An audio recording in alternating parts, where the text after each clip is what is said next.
So, did you know that I heard some sort of rumor that this year's New York Comic Con is that I saw Christopher Lloyd and Michael J. Fox being reunited for a reunion. I know they haven't met each other since 1990, so as a huge shout out to Doug Walker, aka the Nostalgia Critic, he's making me want to do a retrospective of this review of the Back to the Future trilogy. So I'm not going to waste any damn time to focus on the plot. The plot is very simple. When Marty McFly gets trapped in the year 1955 after hitting 88 miles per hour at the hands of a time machine out of a DeLorean that was built by Doc Brown, he witnesses the conflict of his father, George McFly, who is bullied by Biff Howard Tannen. For some reason, when he learns that George wants to be with Lorraine Baines, who would later become Lorraine McFly in the present day, for some reason, within the next 30 years, that might happen, Marty might have accidentally triggered a series of chained up events, which led to this one funny moment. After George punched Biff, Marty gets sent back to 1985. When the clock struck 10:04, the lightning would strike itself apart. And then, what happened in 1985, Doc takes Jennifer and Marty to a wedding 15, where they met his son, who was, his child, Marty Jr., in what he's being ambushed by Griff Tannen. For some reason, when Griff tries to kill Marty, it backfires that Griff ends up getting arrested by the authorities. Although the heist failed, despite using a hoverboard, Marty becomes labeled as a hero. But although Elijah Wood was in it, I'm guessing that it's kind of interesting to put an Easter egg related to Lord of the Rings. But I'm not in a Lord of the Rings mood right now.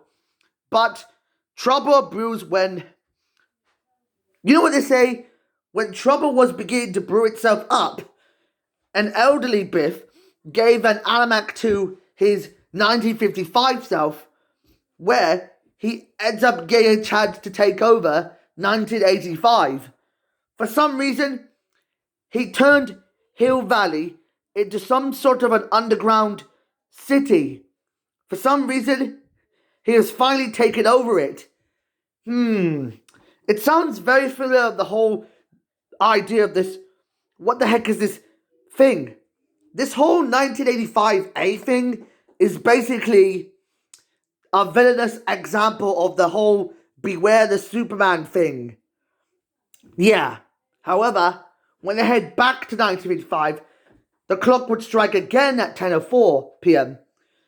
Although barely after Marty used his quick thinking to pretty much escape the tunnel from Biff, this would set up the events for Back to the Future Part 3, where he goes back in time to 1885 to confront Biff's grandfather, his ancestor, Mad Dog.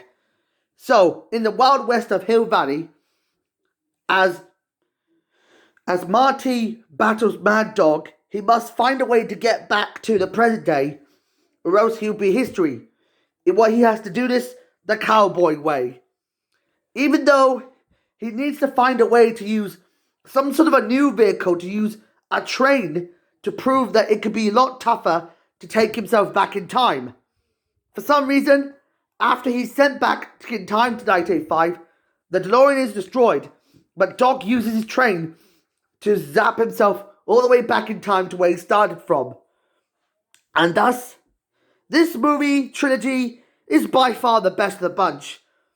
Despite the bad qualities, I noticed that Biff Tannen, the main villain of this villain, is by far considered to be one of the most extremely unintelligent villains I've ever imagined. Although, unlike most villains who were large, fully intelligent, or huge, fully muscular, this one wasn't as good as you'd think of.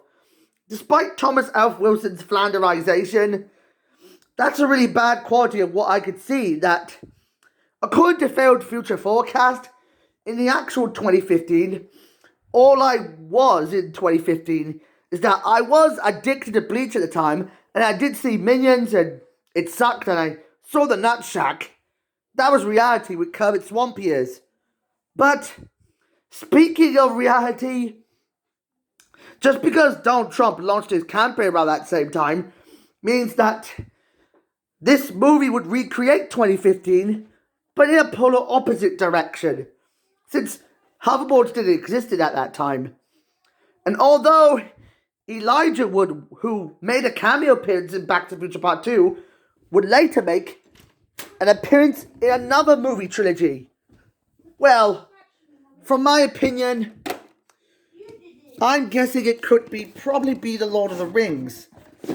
I had this DVD, and that's where he appeared in the film series, which ran from 2001 to 2003 and was directed by Peter Jackson of King Kong fame.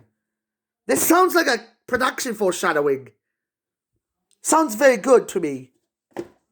Now, speaking of production foreshadowing, I have to give... I know I like the special effects of this movie, which revolve around the space-time continuum, as well as the time circuits that represent the 14 zodiac signs, as well as within the days of the month of your birthday, or the 12 Chinese zodiac signs of every year.